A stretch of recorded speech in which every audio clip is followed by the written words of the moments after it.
In here, we pour whisk, whisk, whisk, whisk, whisk.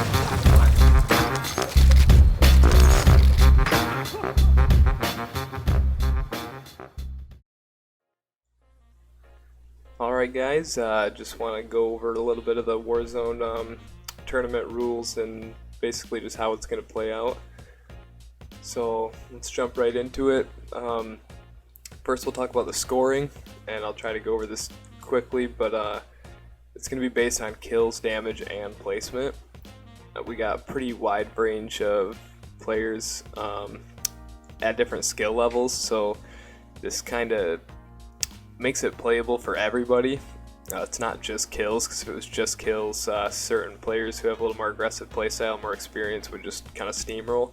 So it's placement heavy, and I do feel like it's harder to place high than it is to get a bunch of kills. So it still shows skill, but yeah, you still get points for kills. 1 point equals 1 kill, and you also get point for damage, and it's going to be 500 damage equals 1 point. A full kill at full armor is about 250 damage, but you also get damage when a player's knocked. So you get 250 damage for knocking a player, and then if you finish them off while they're down, I'm pretty sure you get like 100 or 150 more damage for finishing them off.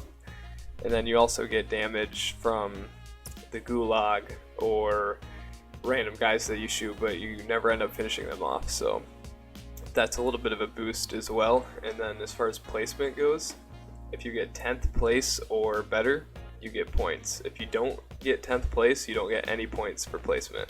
So it really encourages people to play endgame. 10th place is 10 points, and then you get added on some points for each placement after that. First place is 24.4 points.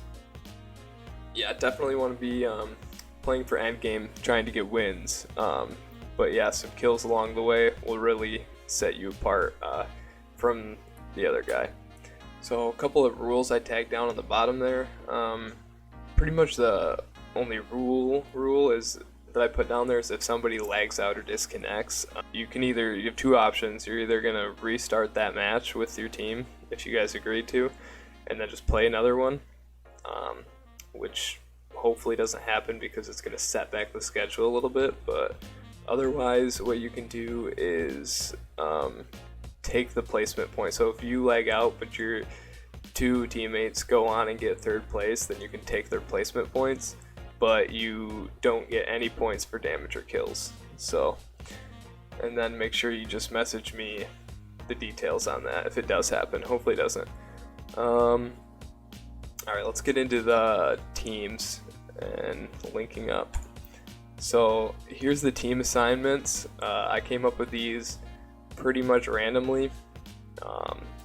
If it looked to me like one team was super OP, then I mixed it up a little bit, but other than that, everything's pretty random. So you can see on the left, the 1, 2, 3, 4, 5, 6 in the gray, those are the rounds that we're playing. And then each group, 1, 2, 3, group 4, group 5, group 6, are the different teams for each round. So you're just playing one game per round. So for the first round, for example, in group 1 there, it's Yuckalaka, Sea Diggity Dog, and Garrett. They're going to play the first match together.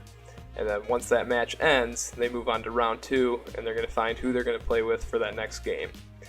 And they're going to have to add them and invite them.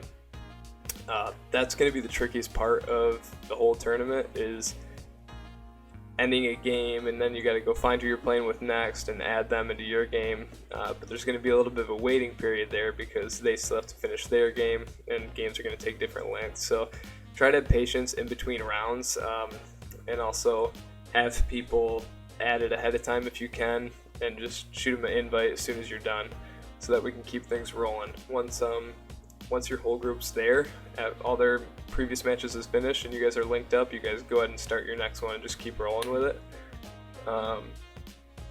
All the names displayed on screen here and all the names that I'll send you guys are Xbox gamer tags, because like 90% of us are on Xbox, and so it's probably just going to be easiest to invite people through the Xbox dashboard If they have a star by their name, which as of now it's just One True Asian and Khan, that means they don't play on Xbox, and those are their Activision IDs.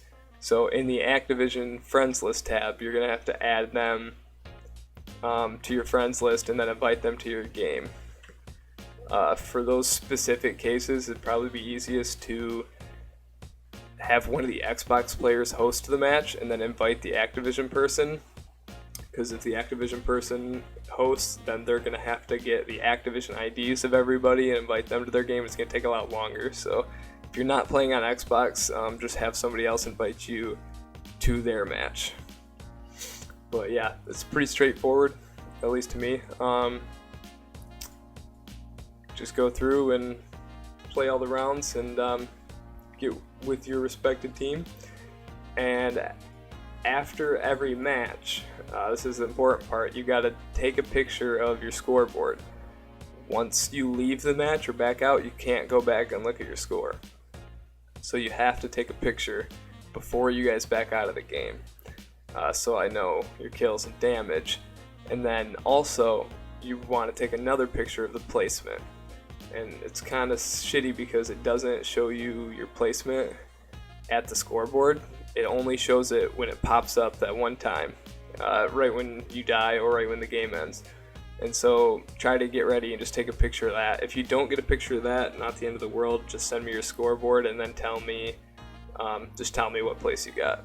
And we'll do the honor system for that.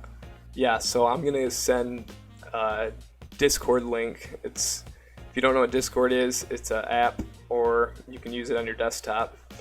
And it's kind of like a chat room. And so I'll send you a link, and that link will let you join a server. And then once you're in that server, it's just a big chat room, group chat type thing. And try to only use it for putting your scoreboard in. And then say, when you send me your scoreboard, in the caption, just say group 1 or round 2, group 3, for example. So I know exactly who it was. I should be able to tell by your gamer tags anyway, but it'd help keep it all straight. And then I'll look at that and I'll enter it in the scoreboard. And I'll just kind of live update the scoreboard as people send me the stuff. Anything else? I think that's about it. If you guys have any questions, let me know. Like I said, the scoring system's not perfect, but it's kind of a test run. And keep in mind that I'm trying to cater to the wide group of people. But I think it's also, it's not giving any handouts, and I think it's pretty straightforward. So if you have feedback on that, I gladly accept.